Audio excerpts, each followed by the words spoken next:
I'm getting ready to carve in my Mishima designs, and I have these pencil lines that are barely visible that I've drawn in just to get the relative shape and size down for these designs. And then I'm trying to keep my bowl from getting too dry so it doesn't crack. And I'm going to start carving in my designs and see how this goes.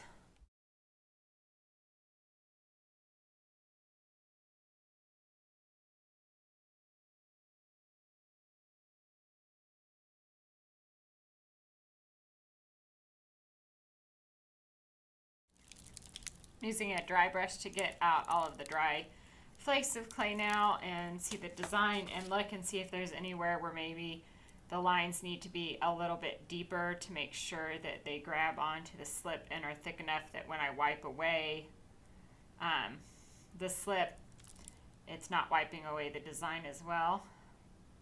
Some of the fur lines on the sloth might not be deep enough, but I've drawn enough that I'm not too worried about some of them disappearing. What I'm really worried about are these defining lines that really let us know what we're looking at, like the mouth, the eyes, and the general shape, the claws even.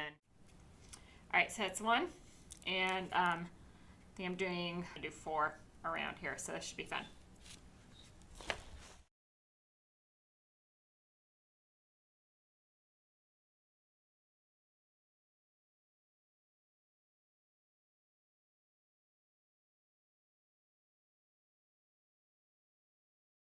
So these designs are carved, and I'm going to do this one with some mason stains mixed into slip.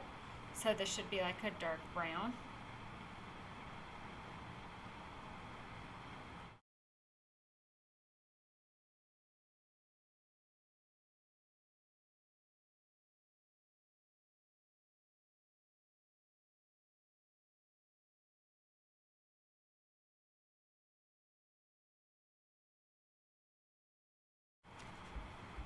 Now the initial wipe here.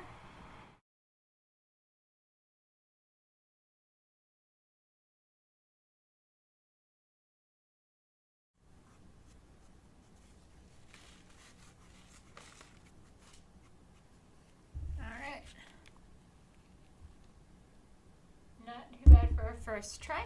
I'm going to let this dry, and then I'll clean it up just a little bit with some scraping tools if needed, or maybe I'll just leave it kind of with this antiquing of the pot with all these dark spaces. It kind of looks kind of cool. And then I'm going to do a coat on the color on the inside to contrast with the outside. Alright, on my other Mishima, I did slip inside the drawing, and so on this one, I'm going to try the underglaze, and I'm using Mako Fundamentals, which is what I've been using for all of my projects.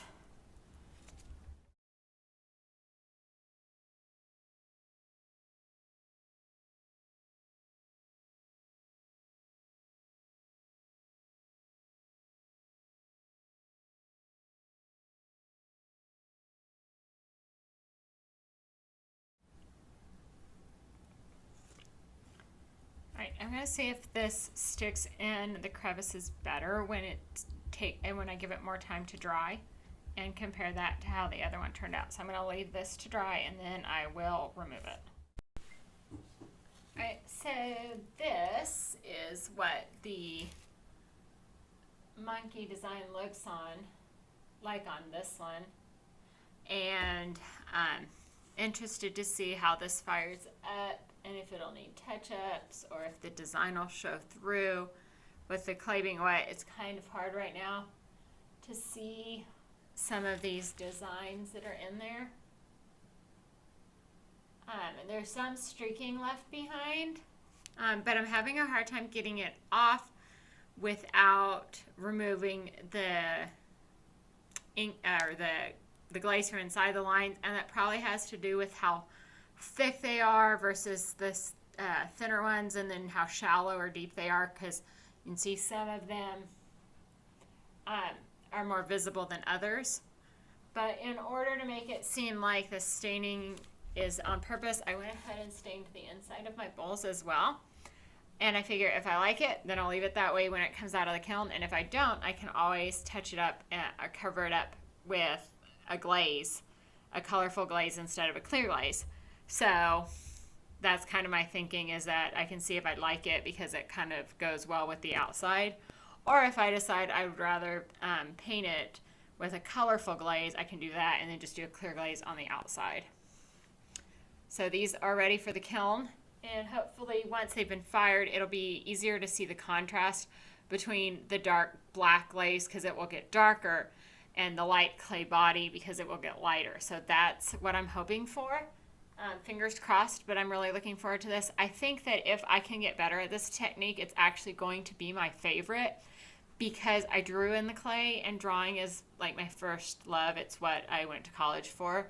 So I think I could really fall in love with this technique if I can get better at it. I saw a lot of videos on different processes. One of them suggested actually scraping off the top layer of the glaze in clay, or the slip in clay. But my bowls were not thick enough for that. I think if I was going to do that, it would have had to been on something that was much thicker, such as my platter, which I had a thicker clay slab on, but I didn't want the bowls to be super thick, and between that and then the process of forming them and smoothing them, they just happened to be thinner. So that wasn't an option for me, so I had to do the sponging technique that I'd seen. And I do think that that is one of the reasons why it's harder to see the contrast. But like I said, I'm hoping that the glaze and the slip will get darker and the clay body will get lighter. I definitely have high hopes for that with this one, because I know for a fact that this black underglaze gets darker. I do not know about the slip, because I haven't used that color of mason stain before, what will happen to it. When I used a blue mason stain, I noticed that it stayed almost exactly the same color. So that might be a downside to using the mason stained slip. I think it would also be fun to actually try to use the